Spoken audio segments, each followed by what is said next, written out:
আসসালামু আলাইকুম রহমতুল্লাহ। প্রিয় দর্শক, আজ 16ই শাবান, বৃহস্পতিবার।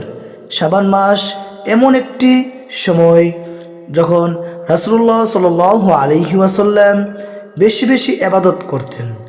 এই দিনে যদি খাঁটি নিয়তে আল্লাহর কাছে ফিরে আসা যায়, তাহলে আল্লাহর রহমতের আশা করা যায়।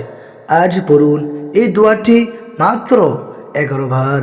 আস্তাগফিরুল্লাহাল্লাযী লা ইলাহা ইল্লা হুয়াল হাইয়ুল কাইয়্যুম ওয়া আতুবু ইলাইহি। অর্থ: আমি সেই আল্লাহর কাছে ক্ষমা চাই যিনি ছাড়া কোনো উপাস্য নেই, যিনি চিরঞ্জীব ও সব কিছুর ধারক, এবং আমি তার দিকে ফিরে আসছি। কখন ও কিভাবে পড়বেন?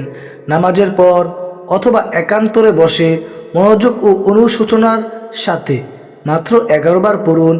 এরপর নিজের বাসায় দোয়া করুন, গুনাহ মাফের জন্য, জীবনের কষ্ট দূর হওয়ার জন্য, হালাল রিজিকের জন্য।